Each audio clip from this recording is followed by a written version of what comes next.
Docket number 411275, VR-5, the United States versus Lance Corporal Harold W. Dawson and Private First Class Loudon Downey. The accused are charged with murder, conspiracy to commit murder, and conduct unbecoming a United States Marine. Does defense wish to enter a plea? Yeah. They're not guilty.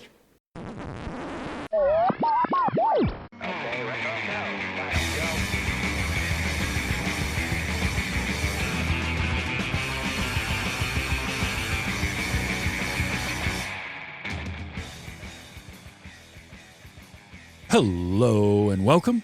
Welcome and hello. This is Wait, You Haven't Seen? That's a show where we talk about movies, and specifically, we talk about a movie at least one of us has never seen before. I am your host, Travis, a.k.a. TV's Travis. This is episode number 368, and our movie this week is 1992's A Few Good Men, and here to talk with me about it because they had not seen it. I had not seen it. We wanted to talk about it, and we both are big fans of the director. It's Jaye Newport. Jay, how are you? Hey, Travis. I'm doing great. How are you? I am doing quite well.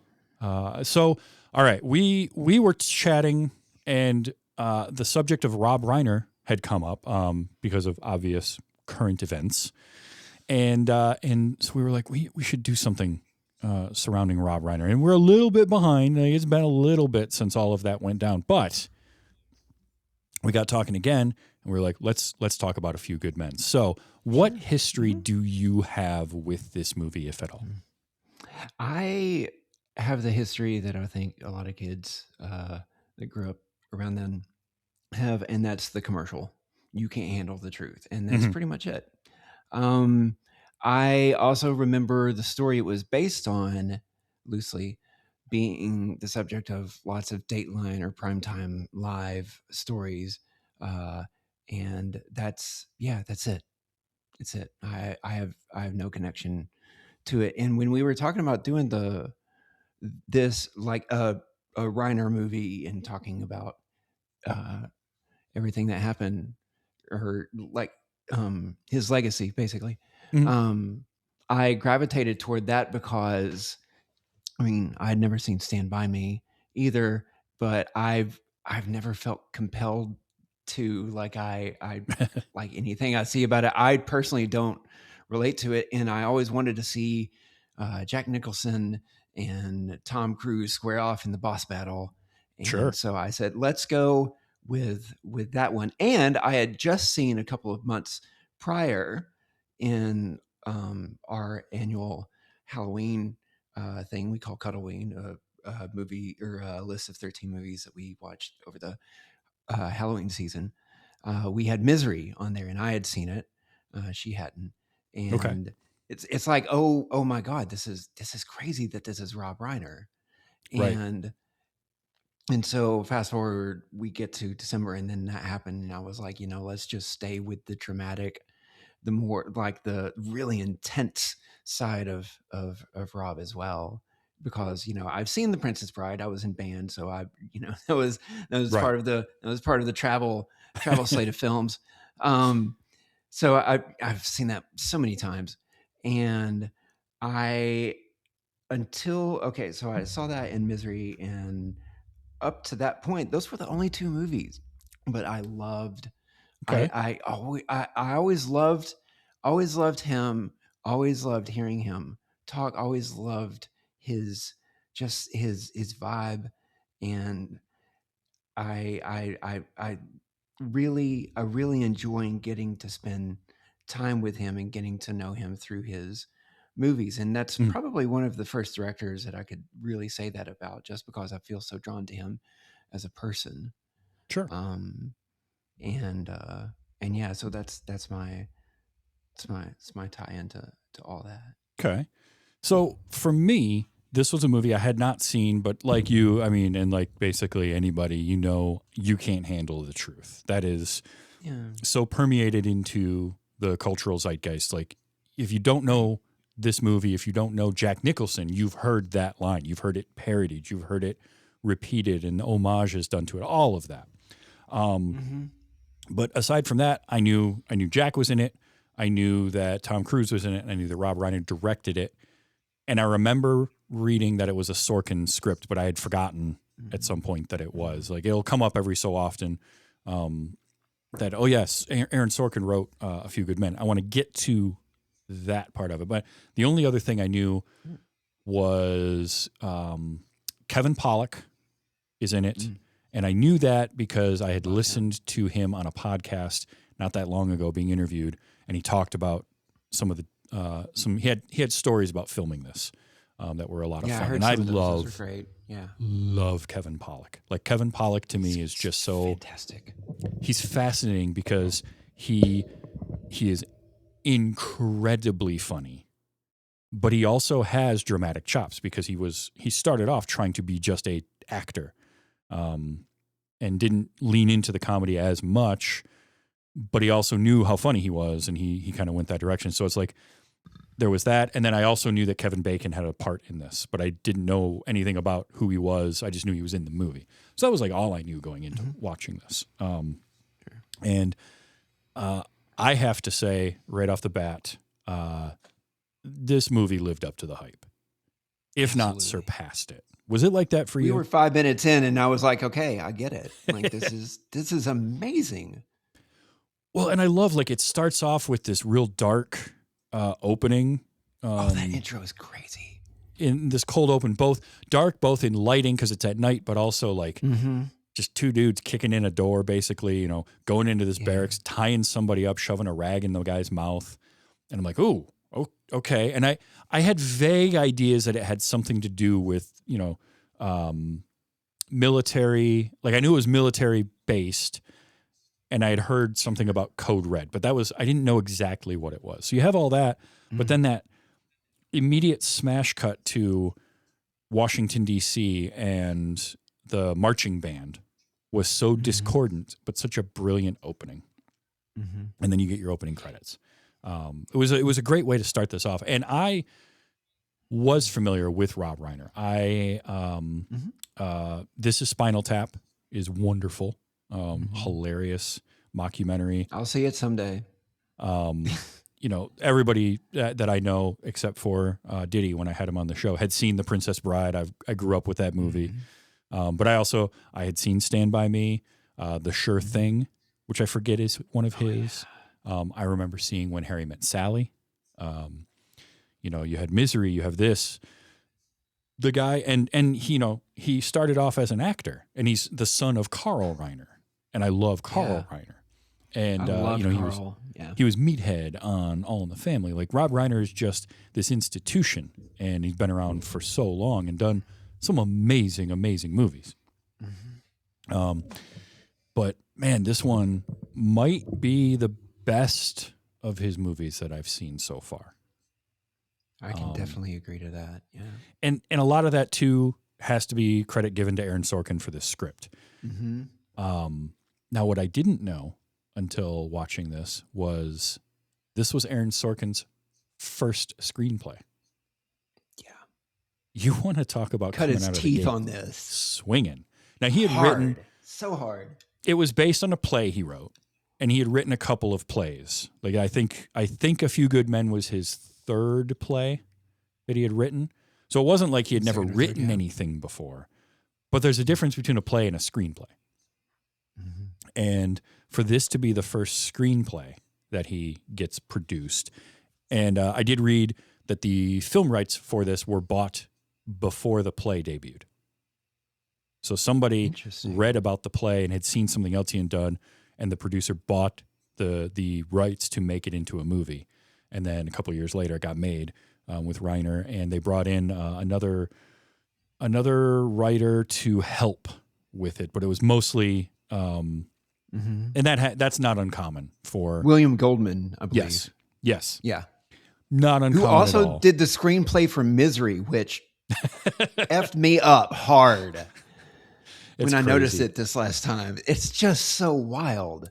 And I believe William Goldman wrote the novel The Princess Bride, if I recall. Yes, he did. So he'd worked with Reiner, and it's not uncommon to have a veteran come in and just kind of be there to like hold the hand of a young screenwriter, maybe, punch up some stuff here and there, but mostly I think with Aaron Sorkin, there We're wasn't not a whole talking lot cleaning needed to be up. done. We're just saying, give him some nudges, give him some advice. Help him out. Be like, Yeah. you know what? It's a screenplay. You might want to do this. It's not the same as a stage play type of deal. Right. But just amazing to have like a first screenplay and it's A Few Good Men, right? That's on the level of like Tarantino doing his first directorial debut is Reservoir Dogs. Reservoir Dogs. Which is crazy. One thing I found fascinating, and I loved this because what is, if you hear the name Aaron Sorkin, one of the things you think about is the walk and talk, right? Yeah. You know, walking down the camera is pulling back, two people walking towards it, walking down a hallway or something and talking, right? Snappy dialogue. It's Sure. It's just everything that Sorkin does. That comes from this movie. Yeah. But the thing I loved about it is it comes from Rob Reiner in this movie. That was blew awesome. my mind. Because he was like, yeah, we've got this scene. It's written in an office. Let's jazz it up. Let's make it a little more visually interesting. He does that, and Sorkin adopts it, and it becomes a thing that he does. Love that. And that is the hallmark of a great film director. Reiner understood making movies, which is why I think he had such a varied catalog of films. Because you look at this movie and Stand By Me and The Princess Bride and Misery. Those are four very, very different movies. Extremely different. Like the closest to in tone would be maybe this and Stand By Me, but even then it's very, very they're very different That's types just of different. movies. Yeah.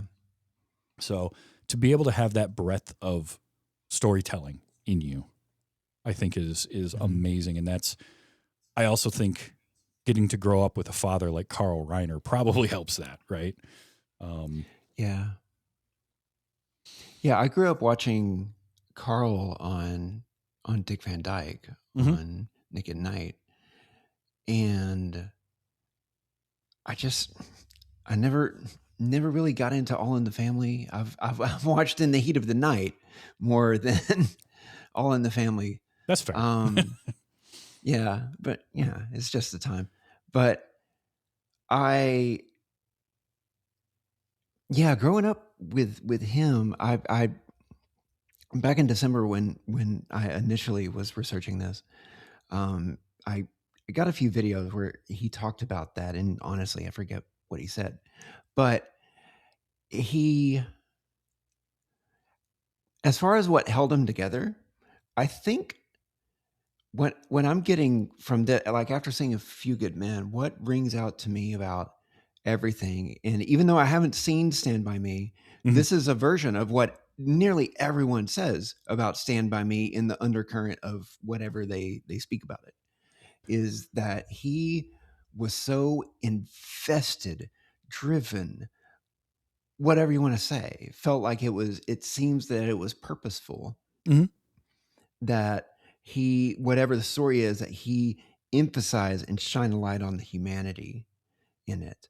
And if you think of Misery, like Annie isn't scary unless James Caan is a completely broken person in that bed. Yeah. This guy, which itself blows my mind because he was known for playing toughs and he killed people on screen. And here he is, almost lifeless in a bed, completely unable to do anything. And once he gets taken out. Yeah. And that, like, Annie isn't evil unless she's doing that to a human being. Well, one of the things I noticed during this movie was I came to the realization, this is like Stand By Me, a coming of age story, but it's a coming of age story for Danny Cafe, right? Yeah. As a person becoming who he should be and moving out from under his father's shadow, but embracing what his father did and all of that. And it's his story. And once I realized that, it really set a lot of things into place that I thought were brilliant in this movie. one of the things Rob Reiner does, I think better than a lot of directors, is incredible casts of actors, and then they're all bringing their A game. Like, we mentioned all of these movies, and you think of, what is the career-defining performance for certain actors? Annie Wilkes is a career-defining performance. When you think of Jack Nicholson, you hear You Can't Handle the Truth. You start there. There. You think of Stand By Me and those kids in it. And, Will Wheaton, I mean, he's either Wesley Crusher or he's the kid from Stand By Me for a lot of people. Maybe some younger people, he's Will Wheaton from The Big Bang Theory, but that's a different story altogether. But think of The Princess Bride, Carrie Elwes, The Princess Bride, right? Wallace Shawn. Mandy Patinkin, like so many of these people. And it's because I feel like Reiner starting in acting and coming from a family that was in show business, he understands actors. And so he works well with them. And then he gets people in. Like, there are stories about this movie where Jack Nicholson, they had him for 10 days making this movie. They paid him $3 million for 10 days work. First of all, I thought he was going to be in this movie a lot more than he was. Right. This was very much an Anthony Hopkins in The Silence of the Lambs type of situation where it's like, where the role is so big, but the actual screen time, minutes. He's in 4 scenes. 4. Yeah. He's in a scene in the beginning. He's in a scene when they go to Gitmo, and one other scene, and then the courtroom at the end. That's it. So he's out of the movie for like an hour plus, and then he just sort of comes back in and steals everything, which is saying something. Chews it up, But he is so good. But they had him for 10 days, and there was a day where they didn't get what Reiner needed, and so he was like apologetic to him and saying, "Hey, I'm sorry, we need a little bit more." And I want to find the quote because it was really good from Jack. And he repeated his famous courtroom monologue as Colonel Jessup off camera several times so that Reiner could film all the reactions. So he would sit in for a lot of the reaction stuff from everybody else. And then they did his on-camera version last. And Nicholson gave his all every take. Even if the camera wasn't on him. And this was something that I heard Kevin Pollak talk about. I heard that same story, and what the way Kevin says it is that Reiner went up to Jack and he was like, basically, "Hey Jack, how you want to do this? I have to do 6 takes where it's not you at all. We need your part, but like, how do you want to do this?" And he said, "Well, I'll just sit in the background and read my thing, and if or when you come around to me, then I'll key it up." So like his initial idea was, I'll just do it the easy way. But then what does he do? And he turns it up every damn time. Every time. And it was the thing that he said to Reiner that was great was like, "I just like acting, Bob." Or "I just like acting, Rob." He's just having fun. Like, that's him. And that is so wonderful. I also liked there was a trivia bit that said that for some of those reaction shots, Kevin Pollak would sit in and be the Jack Nicholson character.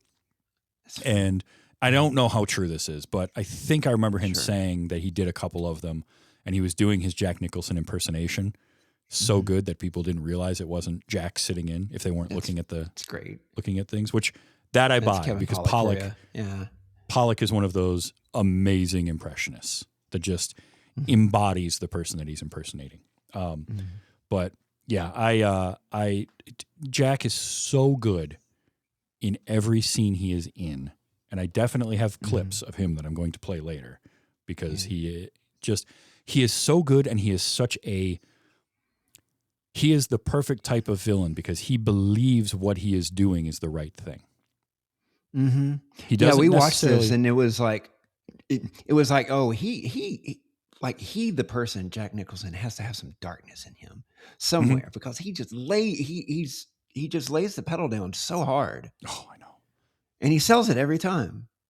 And even in anger management. Yeah.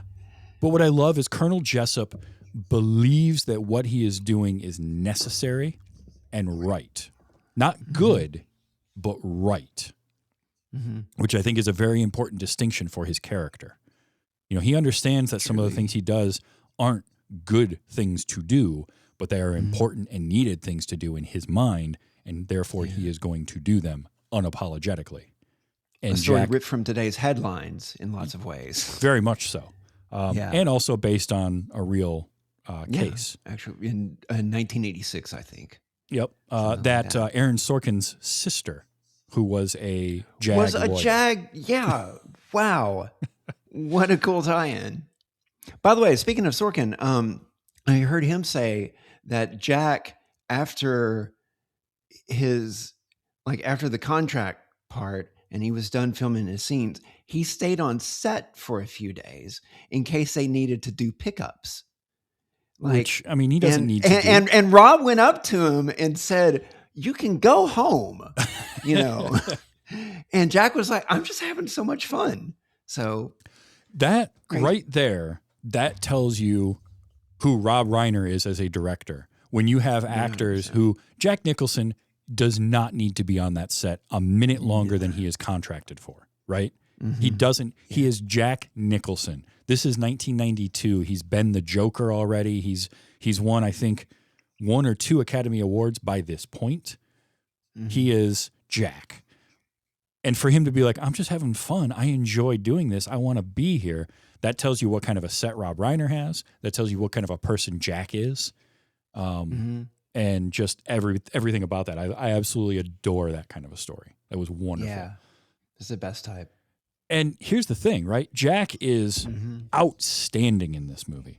Tom Cruise is astonishing in this. This might be the best role, the best performance I have seen of Tom Cruise. I have only seen one other performance, if you don't count Austin Powers and Goldmember. And that was the homoerotic masterpiece, Top Gun. And I don't remember how I felt about Top Gun, but watching, we hadn't even gotten, we were in the second softball scene, okay, where he's talking with Joe and he's being a dick. And it's just so effortless. Like, how are you doing this? You just open your mouth and I believe you. Like, it's so good. It's so good. It's just, it's it's his natural state. It's wild. There is charisma. There is having a lot of charisma. And then there is this level. Like, you cannot. Uncreated light levels of charisma. Yeah. Like, he is a neutron star glows. of charisma. It's incredible, the kind of charisma that guy can have. And I know there's people that don't like Tom Cruise because of the Scientology tie-ins and whatnot. Legit, I'm one of them. Like, I'm not a big fan, but I understand. Game recognizes game, I guess. That's the thing. When he is on screen, he is so magnetic. You can't, it's almost impossible to deny that. Also, he's very much into just making films and in employing people to make films. And, during lockdowns, he was very strict about protocols, but also wanting to make things and keep people employed. So I have to give him credit there, but there is just this magnetism to him and his performances. Unreal. Prior to seeing this movie, I think what I thought of as his best performance that I had seen. Now, Phil Rude in the chat mentions Magnolia. I have not seen Magnolia. That is something that I do need to see. That is what I hear, though, that's his best movie. Yes. I think for me, prior to this, the movie that I went to when I thought of, hey, here's Tom Cruise in the best performance I've seen was The Last Samurai, which I know has a little stank on it from the whole white savior idea. But the movie itself is very good. And it was the movie that introduced me to Ken Watanabe as well. So I love that. But, I had seen him in so many things to that point. Minority Report is great to me. I like the Mission Impossible movies. I like some of his stuff. Top Gun. I do think he's very good in Top Gun and Top Gun Maverick. He's great in Top Gun. Like I say, I love him as Ethan Hunt, but there was something in this performance that reminded me. So, a little side note: Will Smith in the '90s became Will Smith, right? And his star was on the rise, and he was doing Independence Day and all of these movies and big time stuff. And then he made a movie called Enemy of the State. And the thing that I liked about Enemy of the State was there was a little bit of that Will Smith swagger in it, but it wasn't Will Smith playing Will Smith. It wasn't what he did in Wild Wild West. It wasn't what he did in certain movies of that time. There was a different layer and a different vulnerability to it. It's kind of like when I saw The Rock in Walking Tall, and it was the same kind of a thing. He's very good in that. He's still The Rock, but there was a vulnerability to it. Yeah.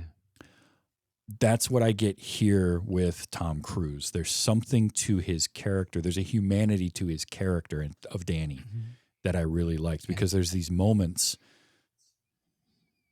There's a moment, I had a couple of them written down. One of them was when he, at the end, when he makes the decision to, I'm going to go after him. He's been told by both Joe and Sam, Kevin Pollak and Demi Moore, if you don't have him, cut loose, right? Everybody in that courtroom knows he doesn't have it, and they're looking at him like, no, don't do it. They're giving him the cut bait type of thing, and he decides, nope, I'm doing this. And then he pours himself a glass of water, and there's just a slight tremor in his hand when he's drinking the water. And there's this way he carried himself throughout the movie. He is a naval officer in the JAG Corps, right? But he's not a Navy guy. He never was. He just joined JAG. And so It's just where he lands. Yeah. right. So there's all these moments where protocol is happening, and his body language during those scenes is great. Like, my favorite one probably was everybody standing for, I believe it was the judge, and all of the military people are just rod straight, and he stands up with everybody, but he's just a little more relaxed, a little more loose. And his little things, his little touches like that he did throughout, that I thought added to his performance so much more.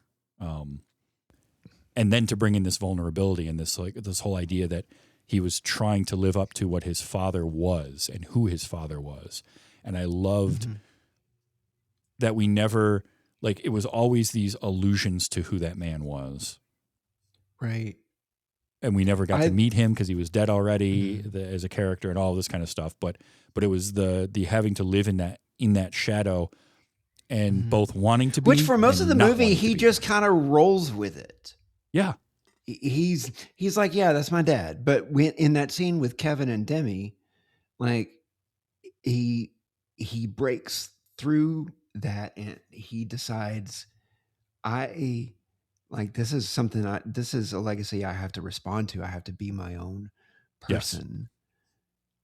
Yes. And that absolutely. the way that scene was handled, and just the way you feel your humanity for him deepen in that was just chef's kiss. Like it was so good the way he broke whatever facade he had up, and it's just that really Another hit me. one was like all of the military people walking somewhere, and the way he would walk was just a little more casual, a little looser than the rest of them. And I love that. There's also, you can't handle the truth. That's the moment everybody quotes. That's one of the greatest lines in film history. Why, though, is Danny's blow up when he's drunk, when he hits bottom, right? And he thinks they're done, and he gets drunk, and then he blows up at Demi Moore. Why is that never shown? I had no idea about that. That moment was phenomenal. It was such a good performance from him, from her, and from Kevin Pollak. All three of them in that scene. And that I think is so much of this movie, is everybody in it is on point. Everybody is solid. Everyone. And I mean, everybody and beyond and solid. everybody against everybody else. Like Yeah. the back and forth, just the ensemble of it all. You were talking about, basically being an ensemble director, and I've like the only Altman film God help me, is that I've ever seen is Popeye.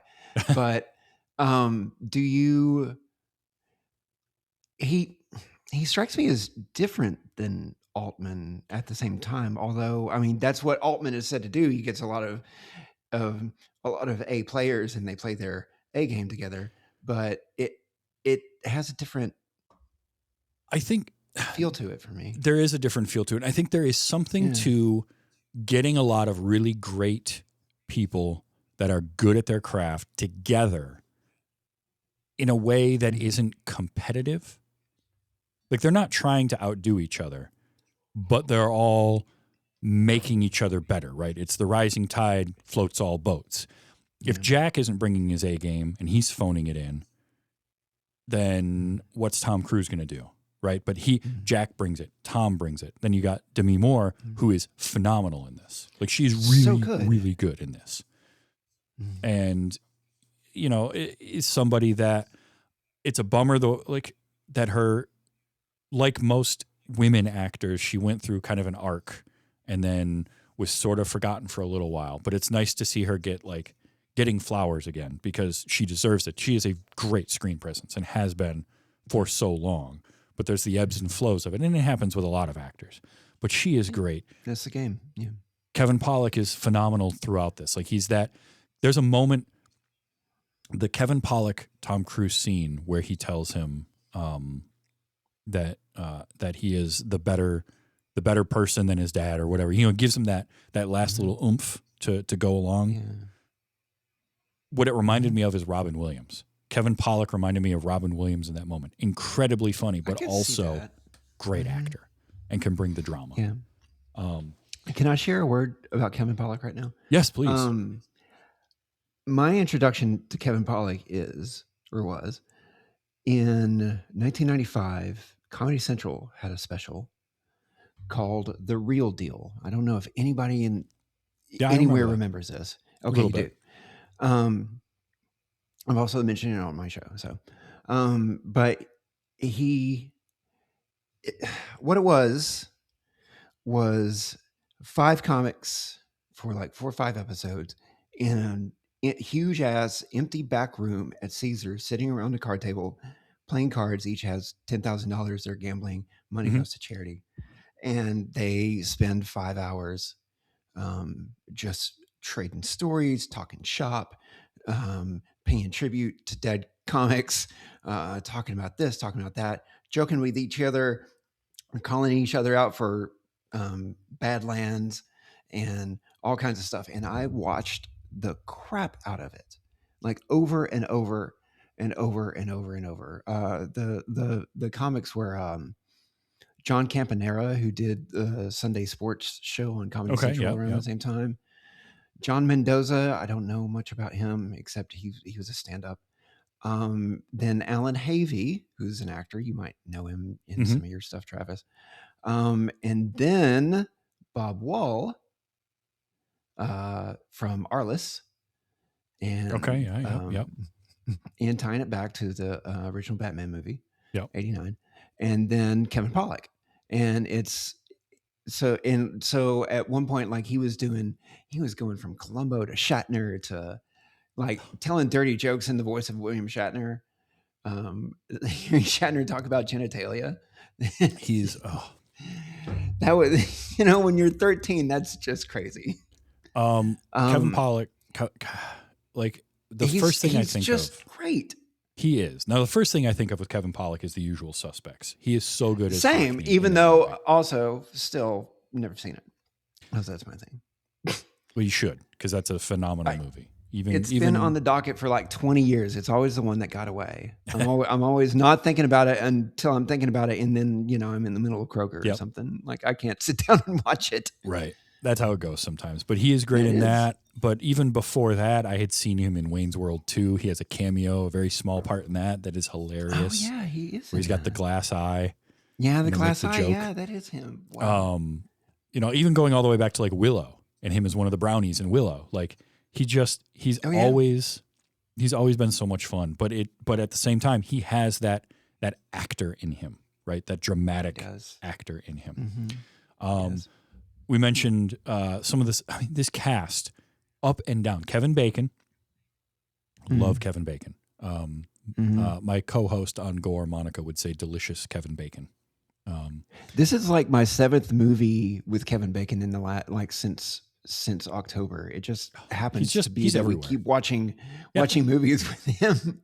He's so good. Kiefer Sutherland as Lieutenant Kendrick is great in the few moments he's on screen. Like, he's wonderful.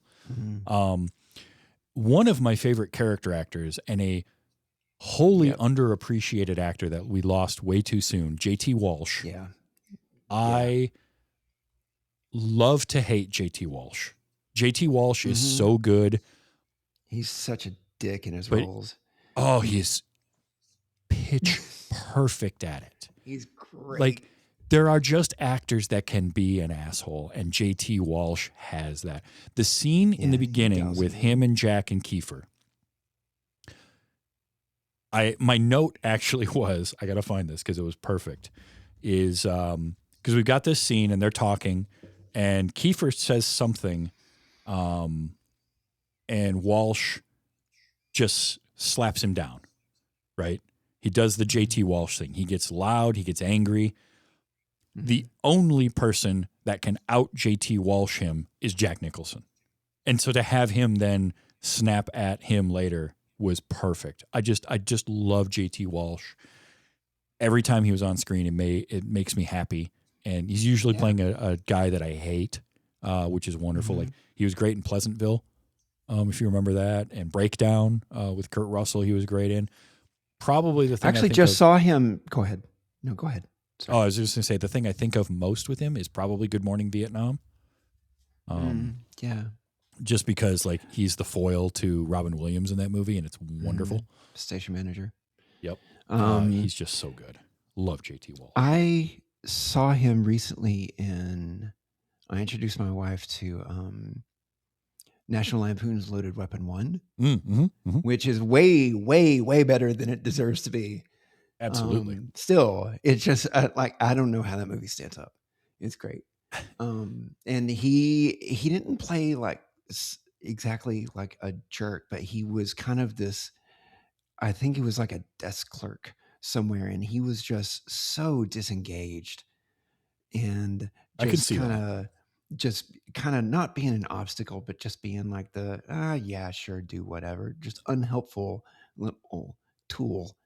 And it was like that was great. And so when he came up for this, I was like, oh, yay, get to see him again. Always a good time. Couple other smaller parts, but actors that you recognize that were wonderful, like wonderful character actors. Matt Craven pops up. He's just great. He's just got a very unique look. I like him quite a bit. He's only in the one shot, like the one scene where he's yelling at Tom Cruise, and then he does the plea deal. I love Danny making plea deals. Like, the beginning of the movie, he's basically he's never been to court. He's never gone to trial in his 9 months as a lawyer. He's just done nothing but plea deals. It's wonderful. But I love Matt Craven. Xander Berkeley has a very small role in here, and he's another great character actor. I always think of him as Todd from Terminator 2. But Xander Berkeley's been in a ton of stuff. Baby Noah Wyle. Yes. Noah Wyle looks so young in this. Little child. Cuba Gooding Jr. popping up for 30 seconds I did not expect, like, because this is so much before something like Jerry Maguire, but there he is. That was a fun thing to see. The two, okay. Christopher Guest. I did not expect Christopher Guest in this movie. Makes sense because he's worked with Rob Reiner, a couple times prior to this. But it was just one of those, like, just wasn't planning for, did not have that on my bingo card when I started watching A Few Good Men. He's great. I knew he was in it, and when he comes up, I'm like, oh my God, that's Christopher Guest. He just Well, I saw his name in the opening credits, yeah. and then he pops up as that Okay, doctor, right. and it was just, I was like, oh, okay. Man, but he's wonderful. He's great. He Um, just leans just the way he needs to. Yep. Lance Corporal Dawson was played by Wolfgang Bodison, and I recognized him right away because he had been in an episode of Highlander as the series, and as a huge Highlander fan, I would know him from that. Here's the interesting thing that I did not know. This was his first acting credit. Mm-hmm. Again, Rob Reiner. And it's all Rob Reiner because Wolfgang Bodison was the location scout for this movie. And Reiner saw him and thought he looked like a Marine and said, hey, you should read for this part. And so he hired an acting coach and he read for the part. And initially I thought, okay, he's a little stiff, but it makes sense. He's a Marine, right? So they're going to be a little bit stiff. Holy crap, is he good? He's so good. By the end of the movie, he's opened up and you're like, oh, that's what's there. Yeah. I mean, it was just amazing to see. But he was not. So I have this now. I'm going to start a new segment, I think, for the show, which is the Leo segment, right? Where you point at the screen and you see the guy that you know. Because I've been doing this lately where I see somebody in a movie, and last episode it was a person that had like a 2-minute role in the first Ghostbusters film, and I recognized him right away when I saw him pop up in a movie 30 years later or whatever it was. That happened again in this movie. And it's the dumbest thing because there's a character in this movie, and it's a scene with Jessup, and it's the first scene with Jessup, and he calls in his assistant, Tom, right? Mockingly. He says, Tom, get the president on the phone. We got to, whatever. And Tom, of course, being the dutiful soldier that he is, starts to go like he's going to go call the president. He's like, Tom, don't get the president on the phone. I laughed so hard at that. But it was great. Tom, I recognized immediately. Josh Molina. Now, I didn't recognize him. Like, I wouldn't have put the name there, but the face I recognized. But here's why I recognized him. Are you ready for this? This had me doing the Leo whistle and pointing at the screen. Yeah. He was in an single episode of Psych, where he played somebody who thought he was a werewolf, and was all the earmarks of like him being a werewolf, but he wasn't. It was all a ruse. But I recognized him immediately. It's like, that's the werewolf from Psych. I think was exactly what I said out loud. I woke up the dog who was sleeping behind me at the time. My dad back in the late 90s watched it like every night at 7. He would turn on A&E for Law and Order, and he went through the whatever cycle of reruns they had so many times that we would be eating dinner and watching, and he would go, oh, that's this person from this show. And just like all the time. And now I do it when I'm watching like Mentalist, because everybody who acted in the mid 2000s went through Mentalist. Like it was it was it's just like part of the Star deal. Trek connection, right? Or actors in MCU movies. Like there's just people that have done that. But I have this. It's just my weird superpower to recognize. So I immediately. Psych is also saw one him. of those shows. Yeah. Yeah. Psych was another one of those. So yeah, it's just that was my moment, right? It was Joshua That's always Molina fun, yeah. as Tom in this movie. But this cast, just up and down, everybody in it, A game, and perfect. Yeah. And I couldn't picture anyone else in these roles either, which is a big thing. It's hard to think of someone else doing some of these roles. And I'm sure there were other actors thought of, but like Colonel Jessup, Jack Nicholson is Colonel Jessup. There's just no way around that. It's just who he is. But yeah, so the plot of this movie is pretty simple in that it's a very basic courtroom drama. But what I like is we spend the first hour in this kind of whodunit thriller type of thing where we know everything as an audience. It's very Agatha Christie mystery in that way, right? Like as an audience, we know things. I guess it's not really an Agatha Christie in that we know everything and it's the characters slowly figuring it out. There's no gotcha for the audience. There's no like big reveal. We know that this happened. We know without knowing, we know that the code red was ordered. And it's just it's our characters having to discover that for the first hour. And then we flip it to the courtroom for the second hour of the movie. I thought that was interesting because I also anticipated more of this movie happening in the courtroom than it did. Yeah, which I liked. Because again, that's the scenes that you've seen from this movie. Right. It's all courtroom. You know what? Estigma mentions Columbo. That's actually a pretty good. That's fair comparison. Yeah, that is a fair comparison because Columbo was not a whodunit; it was a how catch 'em, right? So that's what we have here. It's not a what happened? It's we know what happened. Now, how are they going to figure it out and trap the person and get them to admit to it and all of that? And I really enjoyed that aspect of it because again, everybody working together. You know, Tom Cruise. I mean, Danny is such a confident, cocky person at the beginning of this movie. And then for it to be this whole thing of like, no, you need to do this thing to do right by these people. And by the end of it, he's willing to lose to do the right thing. And he doesn't lose, but the outcome is still that was something I was not prepared for. I was not, were you? Because I was not at all prepared for the way the verdict came down. When I heard it, I was like, okay, that's fair. Because I mean, yes, that to me, that was one of the charges that like isn't so contextual. Like they did, you know, they behaved unbecoming of a Marine. That's that. Yeah. I don't, you know, this is the Marines. I don't know how much grace they have within that charge for any nuance. But at the same time, it's like, oh, their life is still over.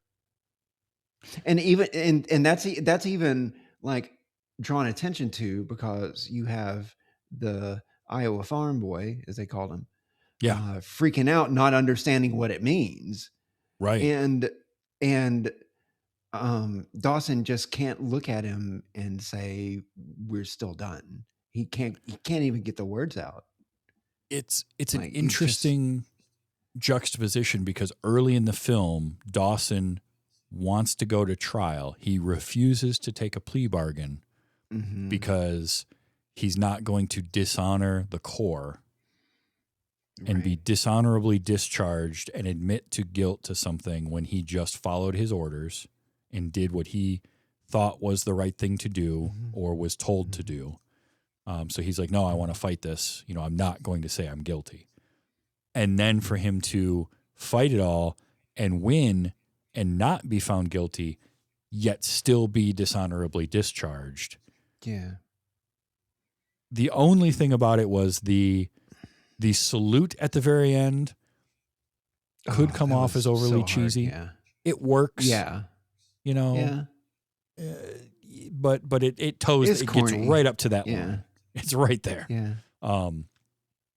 But I love so much of it, and I loved Daniel's arc throughout this story.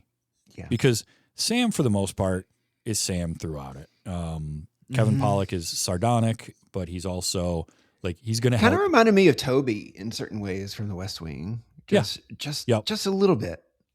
Yeah, I think Sam walked so that or crawled so that Toby could walk. Right, Toby is born out of Sam in a lot of ways. But like, that's a good way to put that. Yeah, it's just Daniel's arc of, you know, he doesn't go to trial, right? He gets the plea bargains because he's going to win. He's going to take the easy wins, and then to be called a coward by Dawson because he does that, and knowing slowly learning who his father was and what his father did. And I love that, like, what we learn about him was, he was the trial lawyer for desegregation of the schools. Yeah. Is who his father. Like, that's the legacy that this guy's got to live up to. That's some fortitude. Yeah. And so for him to be told that he's, be called a coward and then say to himself, you know what? No, I'm going to do this. We can do this. Knowing he's like, because they go through their 3 weeks of pretrial. And I love that montage. I love all of that, where they're just working 20 hours a day out of his apartment. And it's the three of them. But knowing full well, they're going to lose. Like, he doesn't think they're going to actually win, but he's going to go for it. And then getting that glimmer of hope and thinking, oh, we can win this. We can actually do this thing. It's such a nice journey and arc for him. And I really, really enjoyed that. Because it's his story at the end of the day. It's Daniel's story. One of the things that I loved, the combination of Rob Reiner's directing of the actors and the writing of Aaron Sorkin for these characters, and then Robert Richardson was the director of photography for this film. And I want to mention his name because this film looks gorgeous. The lighting is amazing, and the lensing and the camera work is so good throughout. And this combination of Reiner and Richardson and the way they would frame things and where they shot everything with anamorphic lenses, and they would use shallow depths of field. And there's some great shots. A couple of my favorites, when Daniel has his blow up, and then he and Joe leaves, right? She walks out because he's hit rock bottom. He's done. He's going to give up. And then Sam talks him off the ledge and gives him the little speech. And so we cut to her walking in the rain as they're driving up in the car, and he's trying to apologize to her. I loved how that whole scene was shot because he's out of focus the whole time. We keep the camera focused on her until after he's delivered all of his lines and she has made her decision. And then we rack focus to him. I really loved how that worked out because I kept waiting. It was this anticipation the whole time. I kept waiting for it to rack focus to him and show him. And he didn't. And he kept saying, I'm sorry. And he kept apologizing. And I kept waiting for it. It was great. It was great because it had me like leaning in the whole time. I love stuff like that. And there was another one at the end during the verdict reading where it started on Daniel, and then it changed focus to Joe, and then it changed focus to Sam as the verdicts were coming down. I really enjoyed that, moving through our characters and like experiencing them with them. For me was a lot of fun. Was there anything visually that really stood out to you? Because it's a courtroom drama, so it's not like there's action set pieces or anything like that to follow. But was there anything visually for you that did stand out in this movie? At one point, when they're at his apartment and they're all working, and it's the it's the montage you were talking about where they're working and it's shot through the window and it's all layered and all of that. And I was like, oh, I love that shot. And my wife goes, that is Sorkin as hell. Like that's Aaron Sorkin right there. But visually, I especially noticed the way they would use light breaks, like light and shadow, was just so good, and it just it was all really solid, and a few things did stand out to me. But what stood out to me a little more was the music, because it was, while I enjoyed the music, I loved it. It always felt like a made-for-TV movie score. And there was a little bit of that, wasn't there?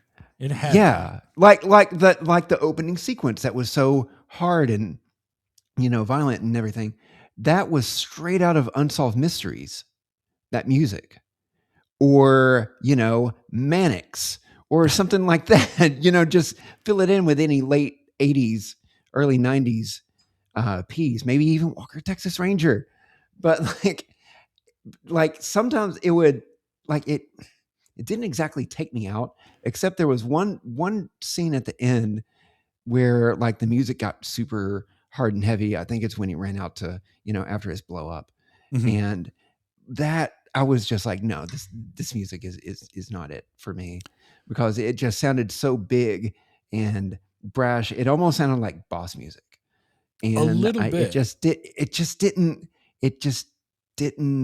jive for me. Well, and the But composer, again, having said that, I really enjoyed it. It felt like it was like straight out of its time.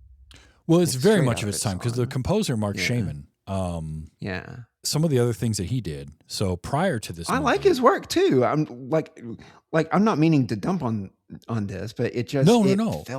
it felt weird a little Well, bit. it's interesting. And when I read, so here's some of the titles he did prior to A Few Good Men. 1992 was A Few Good Men. So before that, he did Right. Billy Crystal's Mr. Saturday Night, Lots of Sister work with Act, Billy Crystal. Yeah.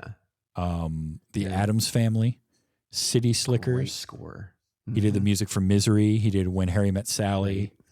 So those were the kinds of things he was doing.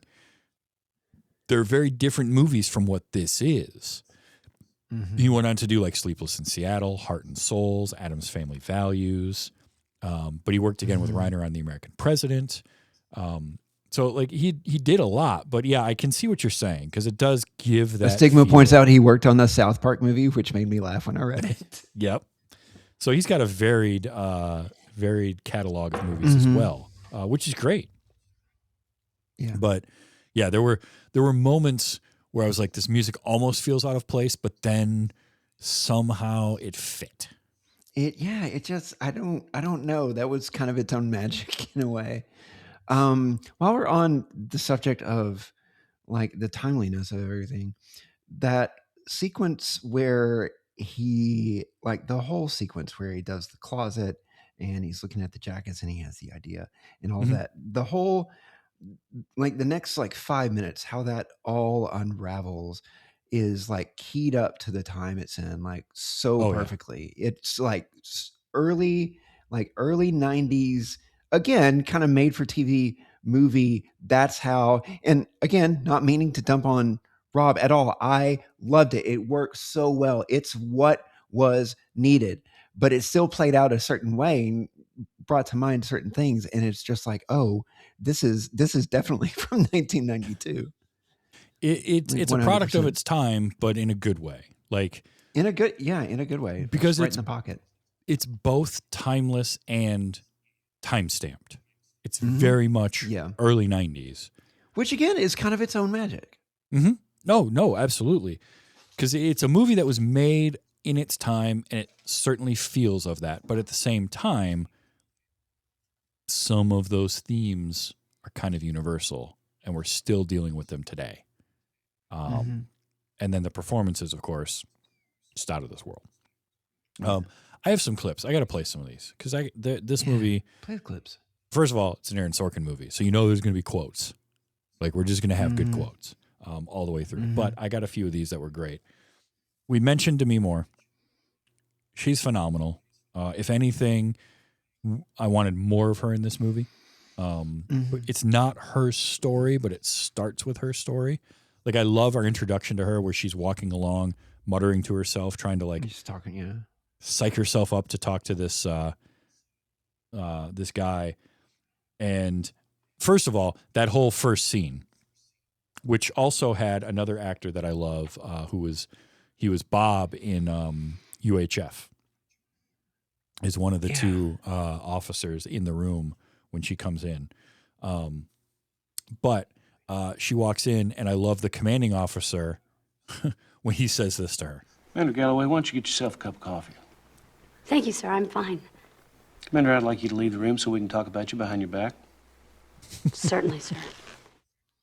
I love that because it's like, you know what? Points for honesty. Like, it's great. It's terrible that they're doing that, but also at the same time, you know it's going to happen. So The way they handled her character was very feminine, forward, like for lack of a better word. not feminine, feminist. Like Yeah. somebody said, somebody asked Aaron why the Demi Moore character Cho was a woman if she didn't end up sleeping with Danny, and he said because women are people too, and they don't always like they don't always sleep with people. Like if Yeah. they're like, and like one thing, two things that I noticed about how they treat them. Any romantic tension or anything like that is very clear. Like they make it a point to show that it is all in Danny's imagination. Yeah. Yeah.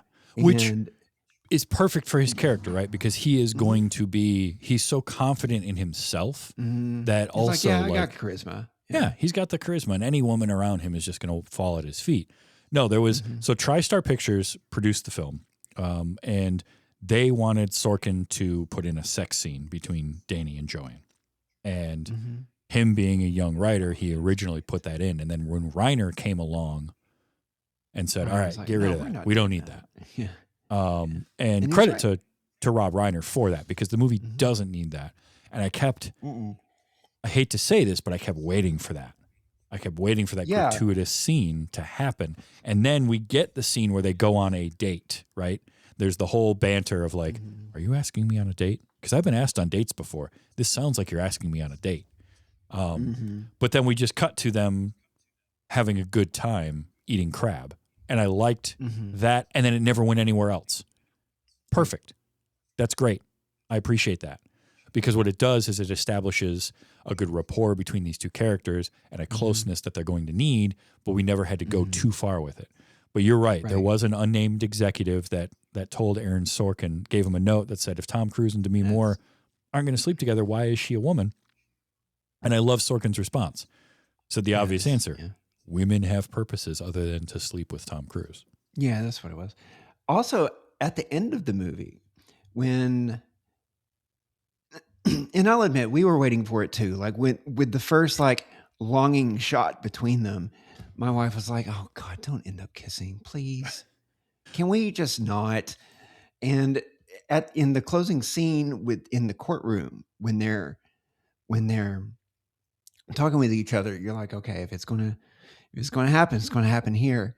And not only does she, okay, so in a scene like that, when if the two people don't kiss and the woman walks off, usually kind of a misdirect. It's usually toward the guy, but a little askance, like it just kind of walking off doing her own thing. She specifically turns away from him and walks away. She like specifically punctuates the moment by like, okay, we're done, and I'm gonna go this way, and you're gonna go your way. Yeah. And I love that. That was so good. I did too. Just drive because the point home. You could absolutely exist in a world and think of a universe where maybe after this they tried to maybe have a relationship, but the movie doesn't need that. The story doesn't need it. And I'm glad that Reiner stepped in and didn't force Sorkin to do that. And, shame on the producers that tried to force that in. But I also get it because that's what producers do. I'm really glad that that's a way of highlighting the humanity of it, is not introducing extraneous things that take you away from because that's just a thinking thing of them as people. Yeah, that's a thing. There's so many, like, I love the first Highlander movie, but there's this gratuitous love scene in that movie that doesn't need to be there. And the movie is not served by that at all. There's so many movies that happens in. And to not have that here is perfect because it doesn't serve anything to have those two have any kind of a romantic tryst in the movie. Yeah. You can tease it a little bit, and you tease it because that's who Tom Cruise's character is. Daniel is a character. Right. You can tease that, but then don't follow through. We don't need it.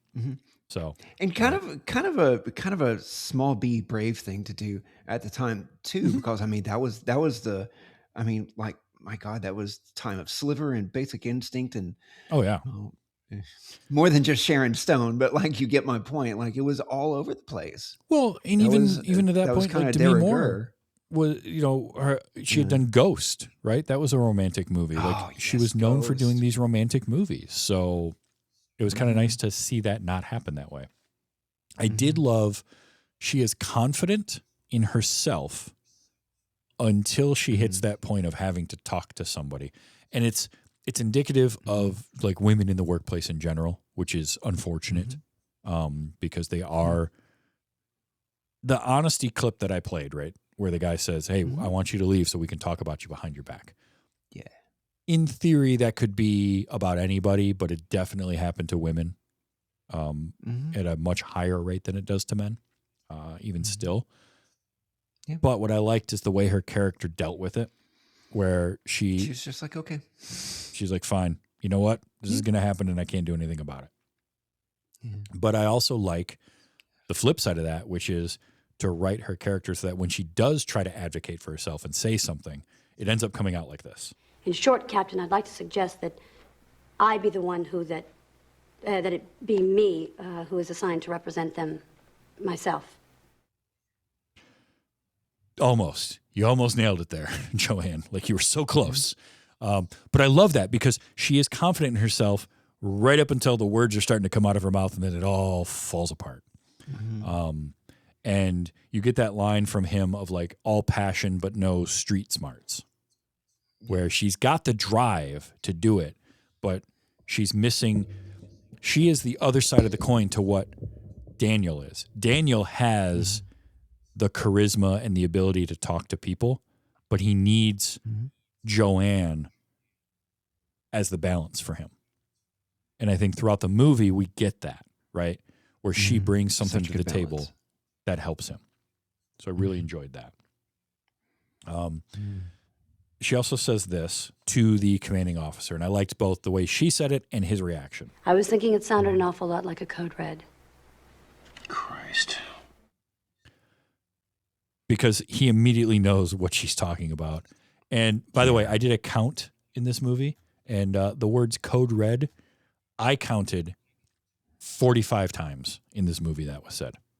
I think the only thing said more in the movie was the word sir, which I'm pretty sure was said every other minute. But in a military movie, I expect that. But code red was said so much in this movie. If I did a super cut of it, it would have been 5 minutes long. So it was almost as Best long. Mountain Dew had ever. Right. Well, it's perfect. Oh, now I want to make that ad. But I loved her saying that, and that commanding officer just being like, "Oh man, I don't want to." Oh, it was just great.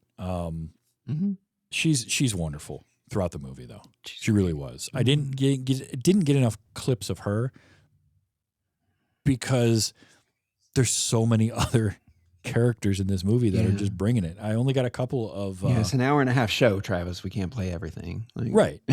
Like I only got a couple of Kevin Pollak, but I loved Kevin Pollak when he and Tom Cruise walk into her office for the first time, right? And Daniel's eating the apple. They're dressed in their uniforms, but he's just chomping away at this apple.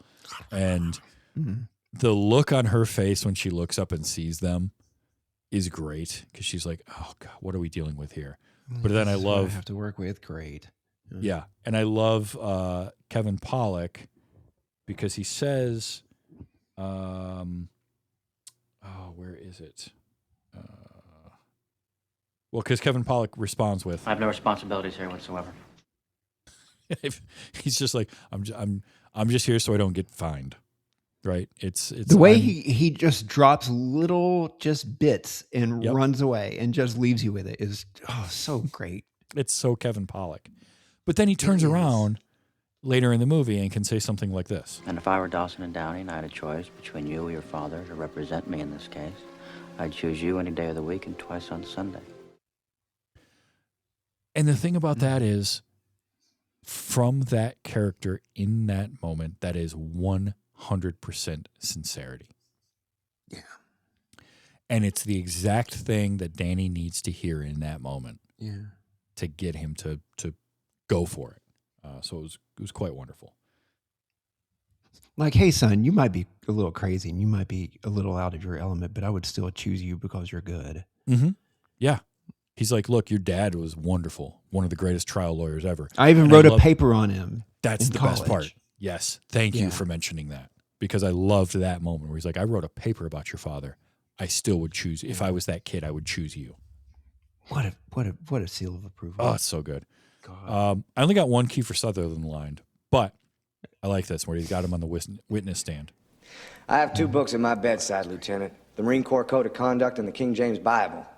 The only proper authorities I am aware of are my commanding officer, Colonel Nathan R. Jessup, and the Lord our God. Because there are definitely those people in the Marine Corps. 100%. In the King James Bible. In the King James His Bible. accent was great. Man, Kiefer, I love Kiefer. Like, he's just, again, he's an actor that never phones it in, right? No. They just don't. And And at Yeah. first I'm like, okay, so this is Kiefer Sutherland, so he's just doing a thing in a movie. but toward the end, like, it keeps just like ratcheting up just a little bit. And then in that scene, you're like, oh, okay. yeah. He's bad. Wolfgang Bodenson. All right. First acting credit. He was not a professional actor prior to this movie. He was a location scout. I want to preface and mention that again. He was a location scout. I'm going to play a couple of clips of him. To respect the code. What's the code? Unit, Corps, God, Country. I beg your pardon? Unit, Corps, God, Country. Sir. Now, at this point in the movie, I'm like, okay, he's a little stiff, but I'm going to give him some slack. I hadn't looked up and I didn't realize this was his very first acting credit. I just knew it was early in his career. And that scene, I'm like, yeah, he's a little stiff. He's a little wooden, but he's a Marine. You can get away with that when you're playing a Marine Lance Corporal or Private, right? Because typically those guys are going to be a little stiff. So it was good and it worked. But then he had this moment. I believe I did my job, and I will not dishonor myself, my unit, or the Corps so that I can go home in 6 months. Sir. That moment was when I realized this guy knows what he's doing. And it's That's that good. Yeah. it is the combination. It's the combination of the angry acting, right? The yelling, but then there's a little hitch in his breath before he says, sir. I'm going to play that one more time because listen to that hitch in his breath. I believe I did my job, and I will not dishonor myself, my unit, or the Corps so that I can go home in 6 months. Sir. That little hitch in his breath right before he says, sir, sold me. Because that is the thing that acting classes and learning how to emote gives you. You can do the demonstrative and yelling. Sure. But then to add that part to it, for me, really did it. And then, of course, the very end, you mentioned it, but you've got, what is it, Private Bowden, who, he was fine.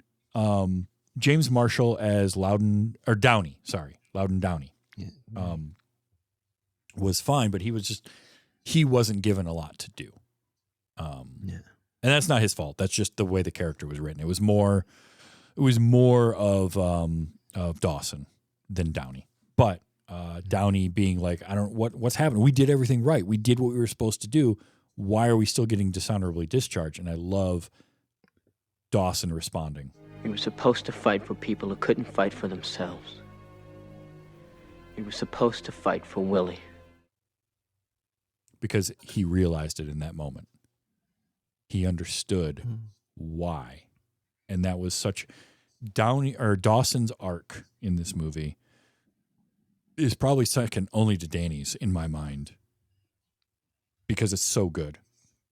And if anything, they just didn't give him enough screen time for you to really connect get with to know but him. you still do. Yeah. I said earlier about how, Dawson couldn't even really answer him.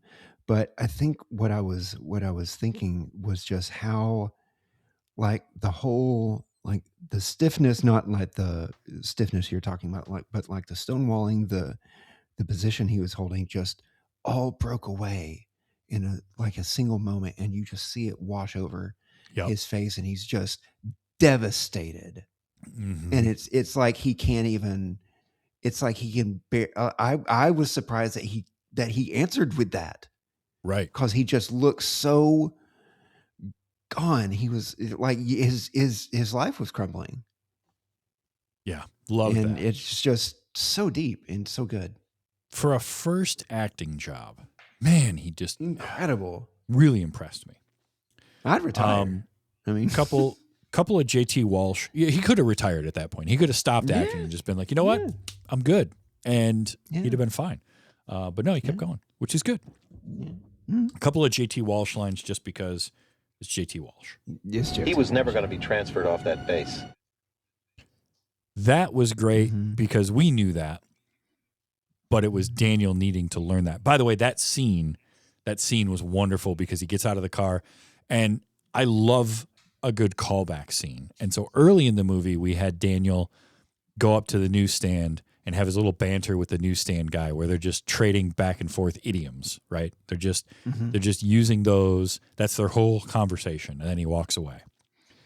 And so when it happens a second time, we've seen that already. So as an audience, we're already accustomed to what this scene is. And it's great because he pulls up, he gets out of the car, he goes up, he banters back and forth with the guy, he buys his newspaper, gets back in his car, and then, bam, we're hit with Markinson being there out of nowhere. A name that we've just been hearing that he disappeared and he was former CIA and all this kind of stuff. And then you could be Markinson for all I know. Like, right. Yeah. Oh, I love that. Maybe I'm Markinson. Well, I'm not. Yeah. It was wonderful. So then for him to just bam show up in the back of the car, perfect. And then for him to say like, yeah, that kid was never getting transferred off the base. We knew that. Even Daniel knew that, but he couldn't prove it. He didn't have the information. Yeah. Now he's got the smoking gun. He's got the person that can prove it. And then the other thing gun. And then the other JT Walsh line, because again, this is just such a good. This is an actor at the top of their game, reading lines from a screenwriter who knows what they're doing, and a director that knows how to get the best performance. I want you to know that I'm proud neither of what I have done nor what I am doing. I love that. Because Markinson, if anything, there's so many of these side characters, Markinson, Kendrick, that I want more. Jack Ross, right? Smiling Jack Ross. Like, I want whole movies based around these characters. You could do a whole movie around Sam, around Markinson. And that's the mark of good screenwriting and good character work, where the characters don't have to be on screen for very long for you to care and want to know more about them. And that was wonderful. I got some Danny's because Tom Cruise, listen, he was really good in this movie. All right. I love this early on. Yes, sir. You don't have to call me sir. Is this your signature? Sir, yes, sir. Certainly don't need to do it twice in one sentence. I love that. That's so good because, again, Daniel's not a military guy. So, and these two Marines are very much Marines. They are the most Marines of Marines you'll ever Marine. So I love that. I also liked, and this again, so here, I'm just going to play this and then I have a comment. Where I have earned 2 meritorious service medals and 2 letters of commendation. Why are you always giving me your resume? I liked that exchange because the reason she is always giving her resume is because she has to, because nobody takes her seriously, simply because she is a woman. And that's unfortunate. But the way she plays it is perfect because she knows that and she just goes into it and she does it unapologetically. And it's so for her, it's normal and commonplace. And for Danny, it is odd because it doesn't make sense to him that she would have to do that because he doesn't see her as, a woman in the military. She's just a colleague that is obviously good at what she does. So why does she have to keep bringing that up? And I kind of like that. I like that play between the two of them. I got a few more. Let's see. Oh, Sit down, both of you. Good. that one was that was great because he is so amped up and he's going 100 miles an hour and then he turns around, sit down, both of you. And they're both already sitting. They have been this whole time. I love stuff like that. Stuff like that always cracks me up in movies. There's also... That's it? That's the plan? That's the plan. How are you going to do it? I have no idea. I will never not love that kind of a moment. Great question. How's it going to work? No clue. Beats the piss out of me. Also, I was afraid I wouldn't be able to use a liar, liar, pants on fire defense. We can't prove coercion. the liar, liar, pants on fire defense. There's so many moments of that throughout because, again, like Daniel knows law and he knows procedure and he understands it all. It's very, this was around the same time of My Cousin Vinny. And while that's a very different type of courtroom movie, there's a very similar vibe between Daniel and Vinny, right? Where they know law. They understand it and they understand people. So I love that. My Cousin Vinny was also 1992. Yeah. Was it? Same year. Okay. Yeah. Same year. Yeah. A lot of courtroom dramas. Yeah. There's something about courtroom drama as like a film type. It's like making a sports movie around baseball, making a movie based in a courtroom. There's immediate understanding of the drama of the courtroom. So I get that. I did like this. He successfully plea bargained 44 cases in 9 months. One more, I get a set of steak knives. He's just That made me 44 think of cases in 9 months. That made me think of Glengarry Glen Ross Lake's speech, which is the only part of the movie I've seen. No, that's real. That's actually really good. Second place, set of steak knives. Third place, you're fired. This is every police procedural and courtroom drama ever. It doesn't matter what I believe. It only matters what I can prove. Which is true. I mean, it's very true, right? That Such is is the life, justice system in a nutshell. Mm-hmm. You can believe all you want, but if you can't prove it, it doesn't matter. Mm-hmm. Which was great of this movie. So I did like that. I also, when he does call Jessup to the stand, first of all, this is just a great... Defense calls Colonel Nathan Jessup. Jessup has 2 amazing entry shots in this movie. The 2 times he is entered into the movie, the first shot of him and then when he first enters the court an hour and change later are just like... So, okay. I want to mention this because I talked a little bit about the framing and the cinematography. And when Daniel first enters court, because again, we learn that he's never gone to trial, right? He's done 44 cases and they've all gone pleas before trial. He's never gone to trial.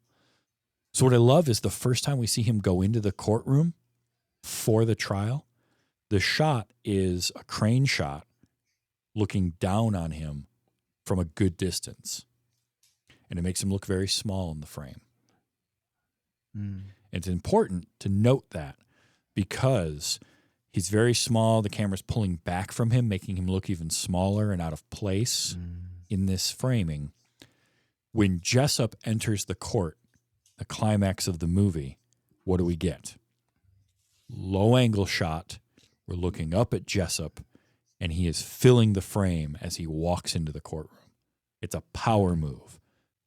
Immediately, subconsciously, we know how powerful this person is, and what kind of sway they bring. And it's such a wonderful juxtaposition to how Daniel entered the court for the first time and how Jessup enters the court for the first time. Love that. Absolutely love that from a filmmaking standpoint and the shorthand of film. And it's one of the reasons why I love storytelling in film, because that right there is a thing. I mean, did that register with you when you were watching it? Did you think of like, didn't it give you that feeling that Jessup is just a powerful person? Just about everything they did with him in the second half, even when he wasn't, like, even just the way they talked about him, they were constantly, again, they were ratcheting up, just talking about how huge he was. And it culminates in that shot, and to just have that just happen, it's like, oh, like it's they do they do really well to show that he's larger than life. And to really drive it home in comparison to Danny, who is struggling with whether or not he's going to be his dad's boy. Yep.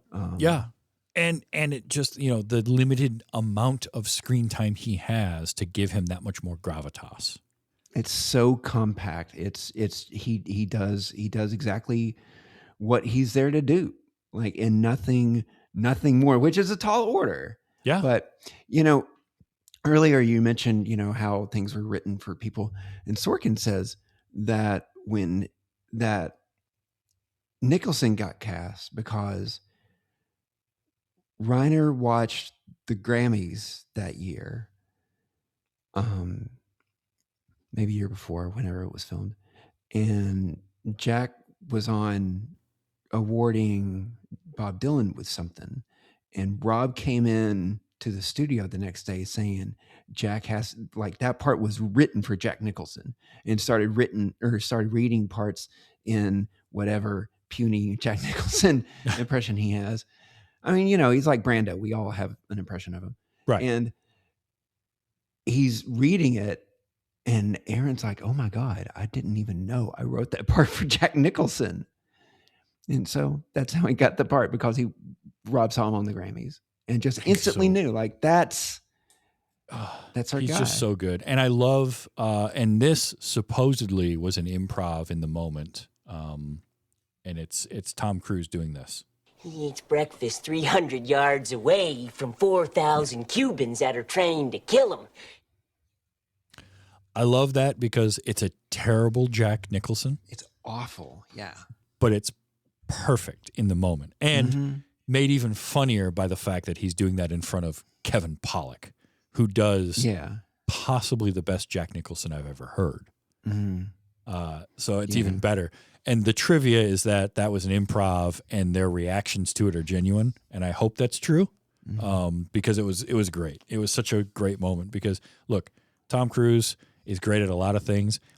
Impersonations, not one of them. Yet, I don't want a good impersonation in that scene either. I want it to be a bad version of it because you know what he's going for. So it's perfect for what they're doing. And truly, like, that's sometimes that's what you want in an impression. Like, we love Dana Carvey's impressions, not because they're really great, but because he is so good at making you think of who he is impersonating. Yes. And same for Phil Hartman and Bill Clinton. It actually only goes so far, but at the same time, it was just so deft and just so good because of what it draws up in your head. And in that moment, that's that scene is he's spilling it out and being all smarmy like Jack Nicholson, even though it's bad, but that's not the point of why he's doing it. Yes. And he executes why he's doing it perfectly. Exactly. Thank you for saying it that way. That's the perfect way to put it. There's a couple more lines. This one's just too good. Is the colonel's underwear a matter of national security? Because that I did not have on my bingo card when I started things. No. It's great. That's a wonderful line that made me laugh out loud. I also laughed out loud at Zippity-doo-dah. just saying zippity-doo-dah. We said that several times watching the movie. Just like, so at the right point, it's like, well, F this, zippity-doo-dah. Now, Jack. I got a couple Jack clips. This is why we're all here. Let's be honest. This is why we're here. I mean, you start off, he has the whole scene with him. It's Jack Nicholson, J.T. Walsh, and Kiefer Sutherland. Okay, first of all, holy crap, is that an amazing collection of actors? Like, what are we doing? In a scene? Yeah. You know, it's just incredible. But then for him to say this. Santiago doesn't make 4646 on his next proficiency and conduct report. And I'm going to blame you. Then I'm going to kill you. Yes, sir. That alone is incredible. But then you learn, and I love this. Here's the thing I like, and I appreciate this about a movie, is he says if he doesn't make 4646 on his next conduct and proficiency report, and that's it. And they never explain what that report is or what it means. Here's the cool thing. 4646, a 4.6 on a scale of 0 to 5 is considered excellent. So what he told him was if he doesn't make excellent on both conduct and proficiency, I'm blaming you for that. But he does it in a way that is using lingo in a movie in a way that is respectful of your audience. And I appreciate that of Aaron Sorkin and of Rob Reiner and of everyone involved. And it's not heavy-handed. It's not like wedged in there to say, we know what we're talking about with the military here. Exactly. It's very casual. It's very kind of built in. Love that. It sits just right in the moment. That's the perfect way to do it, where you don't need to explain what it is, but at the same time, it just kind of floats something in. Yeah. We mentioned I played the Tom Cruise version of this line, but there's Jack. You want to investigate me, roll the dice and take your chances. I eat breakfast 300 yards from 4,000 Cubans who are trained to kill me, so don't think for 1 second that you can come down here, flash a badge, and make me nervous. Man. That pause after flash a badge got me. Is there anybody as cool as Jack Nicholson? I mean, seriously. Probably not. If there is a Mount Rushmore of cool, he has got to be on there. Yeah. Because that is just an incredible line reading. It's like I love later on when he's in the courtroom and he thinks he's done and he gets up and starts to walk away and Daniel stops him. Was wonderful. And then when he turns around and he's like, fine, I'll go back to the stand, and he tells the judge. I'd appreciate if he would dress me as Colonel or Sir. I believe I've earned it. Yeah, I mean, probably have earned that at this point. I also... Do you get the judge's response to that, though? Oh, the judge's response was great. I didn't capture it, but the judge's response was where he's great. like, you will refer to me as Your Honor. And I think I've earned that. And it's great because as a character, Colonel Jessup, he is in line to be whatever, I can't remember what cabinet position it was, but like a top position. There are very few people that can give him orders, right? It reminded me of, there's a moment in Star Trek The Next Generation where Dr. Crusher says something to the captain. She tells Captain Picard something, and she says, that's an order from the only person on this ship that can give you an order. And it immediately put Picard in his place. And that was what I was reminded of when the judge said that to Jessup. Like, there's only a handful, you can count on one hand the number of people that can put Jessup in his place. And one of them sitting on that bench as the judge. So that was wonderful. But I love, like, early on, again, Daniel knowing stuff but needing to be able to prove it. And so he says, hey, I want that transfer order. And Jessup responding. You got to ask me nicely. Again, that's such a good line because Jessup knows what he's doing. Right? He knows what Daniel's game is. And he's throwing it back in his face. Loved it. Make you jump through all the hoops. I think this was one of the first lines he says in the movie. Well, apparently he's not very happy down here at Shangri-La because he's written letters to everybody but Santa Claus asking for a transfer. Again, classic Jack Nicholson. that is, yes, 100%. Nobody delivers a line like that. I think this is from the same scene. Now, if that's a source of tension or embarrassment for you, I don't give a shit. That's him. That's him out JT Walshing JT Walsh, right? Without having to get loud. So Walsh will get loud, and then Jack will come in. It's that quiet confidence and anger. Yeah. That makes you feel like you're about this big. Makes you feel like you're 2 inches tall. You just tail between your legs. Like, nope, sorry, sir. I'll never upset you. A lot of what he does in The Shining. Yes. Oh, good because I point. mean, yes, he does go batshit and scream and yell, but he also does plenty of like in your face, very quiet, very articulated. He had that ability, and it's that diction that he had. It's that that's a perfect word, articulation. I think is great. Again, leading up to the big line, but yeah.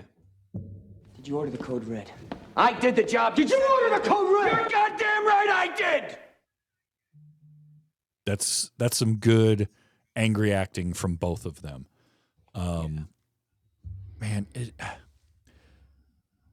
for anybody to be able to go toe to toe with Jack, it's Tom Cruise in this movie. And that's, I think, the thing that impressed me the most about Tom Cruise's performance is he was able to rise to that occasion.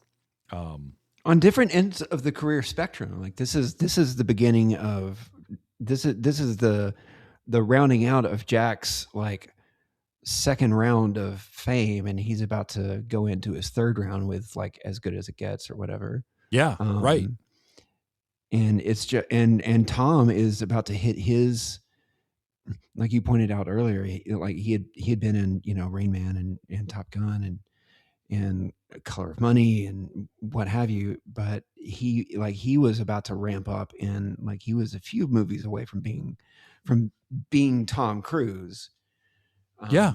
Like I mean, fully. I don't think he had done. It's such a contrast, but they just meet in the middle so well. It's crazy. Yeah. It's good actors playing off of each other. And of course, there's no way I could not capture this. Did you order the code red? You don't have to answer that question. I'll answer the question.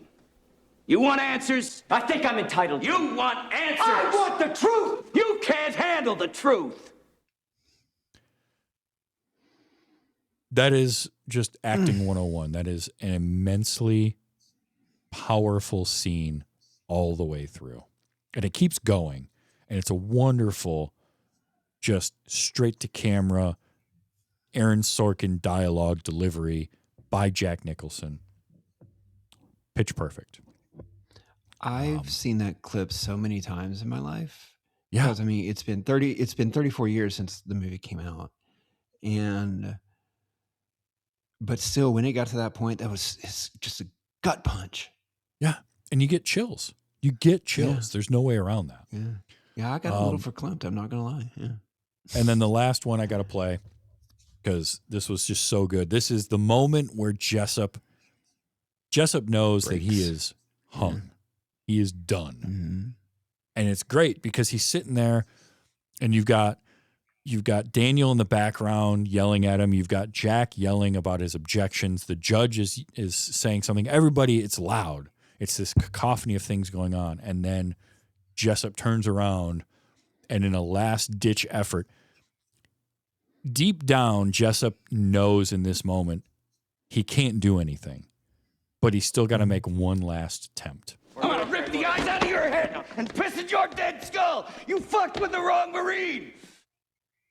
That is the Marine coming out of him right there. Yeah. Where he just makes the lunge at him, and you've got the two military police that were actual Marines on set stopping him. I loved that. Like that is the cherry on top of the sundae of his performance throughout this movie. Mm-hmm. Everything about this is so good throughout, and then that you just toss it on top, and it's like, yep, that was the final garnish that we needed. To say this movie, So watching this for me was very similar to watching The Shawshank Redemption for the first time, where I've heard so much about A Few Good Men over the years that I went into it not thinking, like, knowing, I went into this movie knowing, all right, I'm going to like this. There's no way I'm not going to. It's just so many people I know have liked it, but is it going to be as good as they said, or is it just going to be good? And it was better. Did you feel that? Yeah, totally. Again, 5 minutes into it, and I know I've said that for several things on here, but 5 minutes into it, I was like, I get it. And we hadn't even really seen much, but by the time like Jack's on screen and the ball gets rolling, I just settled in. It was great.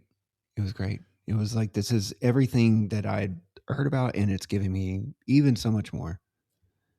You know, and it's funny because it's movies like The Shawshank Redemption, or I saw Citizen Kane for the first time in the last couple of years. Yeah. And it was a similar thing there, where it's like, yes, you don't get the notoriety of a movie like A Few Good Men without it being good, without it being something that is transcendent. But it was better than I advertised in a lot of ways. Yeah. And top to bottom, everybody in it. The only complaint I might have, and it's a minor complaint, is Demi Moore is effectively the only woman in the world for this movie. Yeah. But this is a military courtroom drama in the early 90s. So there's a little bit of a pass there. Like that was even before Shannon What's-Her-Face at the Citadel. I think that was like a year before that started. Exactly. So yeah, it was kind of strange to see, not strange, but it was not common to see a woman, especially in like a JAG situation where you think, oh, authority. Which is funny because in like 3 years she would be G.I. Jane. Right. And this was kind of the first military thing she ever did. So this led to that. It also, I think this movie gave us the series on air JAG, which then led to NCIS, which was on the air for whatever it is, 23 years or something like that. Like, so there's a lot, because I think Don Belisario said that JAG was a series that was basically Top Gun meets A Few Good Men. Yeah. So I love going back and seeing the things that inspired something that I watched, because I watched a lot of NCIS for a long time. And for me, NCIS was always a show that I watched. Like CSI, I would watch those not because they're police procedurals, but because of the character work in them, right? It's Mark Harmon's character. Yeah. It's all these, you know, it's the character of Tony, it's the character of Kate or Ziva or whomever. And that's what I care about. And when those characters aren't there, it's not the same, because that's who I want there. But to see the things that inspired that, and to go back and see this, and you're like, yeah, I can see a lot of that DNA in there. And it makes me want to watch more things written by Aaron Sorkin. Yep. Yeah. Because the guy just knows how to write these things. It's amazing. Yeah, same. I haven't watched a lot of The West Wing. I've seen The Social Network. That's it. That's all the Aaron Sorkin I've had. Yeah, it's The West Wing is one I've seen a little bit of. What I have seen, I've really liked, and I want to watch more of it because my wife's a big fan. Yeah, yeah, and our friend Audie is a big fan. Yeah, famously. Yeah. So it's just one of those things. But A Few Good Men, and if you haven't seen this, watch it. Find it, watch it, because it's as good or better than you think it is. And this was a wonderful choice. And we didn't talk about him for a little while, but like Rob Reiner just... Yeah. There was so much to talk about with the movie. We didn't get to spend time on him. But he's just... Go ahead. Oh, man. He's just a legend. And it's so sad that we won't get another movie from him because, but that's another thing. Seek out some Rob Reiner stuff, whether it be The Princess. He's got a movie for everybody. I think that's the amazing thing about Rob Reiner is he has a movie for everyone. He just understood telling a good story more than just about anybody, because it didn't matter what the genre was. It didn't matter what the subject matter was. He could find a good story in it, right? Whether it was, Misery, you mentioned. That is an incredible movie. What is it? Ghost of Mississippi was his. But then he can do things like This Is Spinal Tap and The Princess Bride. Like he was a great storyteller. So this was a wonderful choice. Thank you for getting me to watch this movie. Oh, thanks for being here to watch it with. Always a pleasure being on. So, Jay, you have a new show or a newer show going on. Let people know about that. I mentioned it on the show before. I think it's a podcast called The Studio Window. It's ultimately a show about artistic journeys. We talk about people, or we talk to all kinds of people. You've been on there. Amy Frost, Phil Rude, Audie, Norman, who is my co-host. All the great people. Stephen Adams, we just had on, and we talk about we start with the question, why are you an artist? Which could be answered 12 different ways from Sunday and varies all the time. Yep. And we then go into a discussion of whatever around that and around their work, and just kind of try to constantly draw a connection line from being human and being an artist, and just trying to kind of know what to do with it, know how to respond to it, be aware of things that you can do with it. Eventually, like, we'll even talk to people who aren't artists but have artistic ability, and find out what they do with it. And I mean, it's been going on since November, and it's been a blast. I'm constantly impressed. I don't like that word right now, but constantly impressed by people's answers to the question. I know you were the first one to answer it, and you broke it when you answered, well, my artistic expression began back when I was an athlete. And that, I mean, obviously that sticks with me because I think that's the fifth time I've mentioned it. And but we have just great conversations. Phil was on there recently. Yeah, talked about being sober and being an artist, and making podcasts with his son Austin. Again, Stephen Adams was on there recently, or is our most recent episode. This past Thursday came out, and we have a great time. And coming up, this Tuesday, we will actually be recording with you again, because I am going to be in the hot seat, answering questions, accounting for myself. Yeah. And Audie's brain has been fried for months. And I thought, we're getting to the end of the season for us, because he takes summer off. And why don't we have Travis on? Hold on. I'd say, why don't we have Travis on? Because I've been on his show a bunch. He has stuff he can draw from for interview questions. It'll take some of the load off of Audie, and we can have a pretty textured, interesting show. I had already done my interview of him, and when I had this idea, I actually kind of got mad because I was like, that's such a neat setup. And so next season, when we start again doing that format after the summer, we'll bring you back on, and we'll do it the other way around, because I mean, that just sounds like a fun time. Yeah, absolutely. Throw in real quick about what happens on break, I'm working on some special summer programming, kind of from the idea of like summer camp.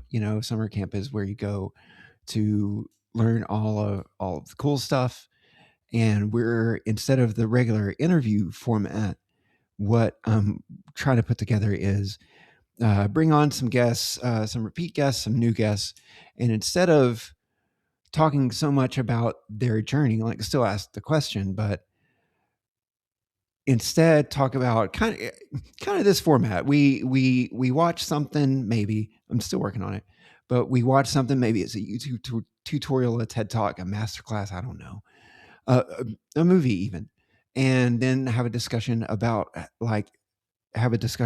through the lens of being a creative and what it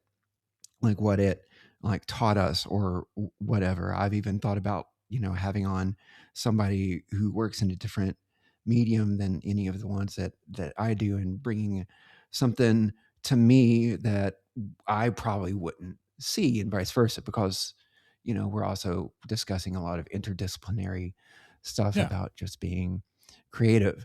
And so yeah, that's what's going on. I imagine that'll be through June and July, and then we'll get back to the regular. But yeah, if you want to be a part of the show, if you want to be considered to be on, whether it's regular season or summer, you can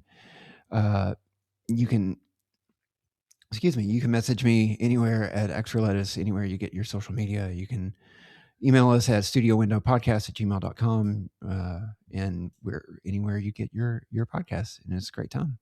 Excellent. Yeah, it's a lot of fun. It's a great show. I love how you talk to artists in different forms about just art, because it's such a broad topic and there's so many different avenues it can go down. It's quite wonderful. So definitely check out the Studio Window for sure. Now, this show I do weekly, every week, Sunday night, 8 p.m. Eastern time. Next week, I'm going in a very different direction. Rishi B is coming back on the show. I haven't had Rishi on for a while, but I love Rishi, and we're going to talk about Keenan Ivory Wayans' film from 2004, White Chicks. So we're going in a very different direction. I've never seen it before, so I'm very curious as to how this is going to go, because I have some thoughts going into it, and I'm very interested to see what happens with this movie. Chat room is also extremely interested. Yes. And then I've got Theo coming back from the Part-Time Gamers, and a brand new guest in a couple of weeks.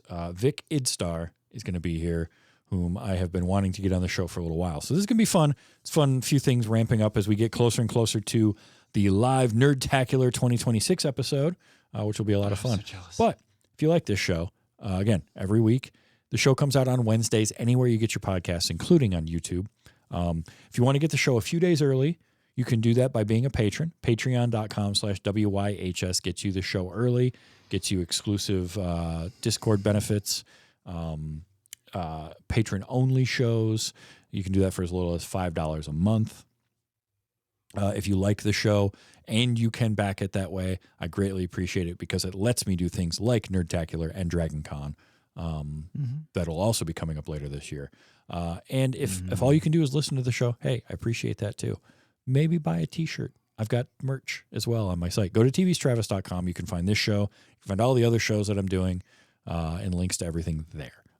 Jay, thank you so much for being here this week. It's always a joy and a pleasure to have you on. Absolutely. I love being on. Thank you. And definitely check out the Studio Window. And until next week, and White Chicks. Just remember to enjoy your movies, even if it is White Chicks, and let's be excellent to each other. This has been Wait You Haven't Seen.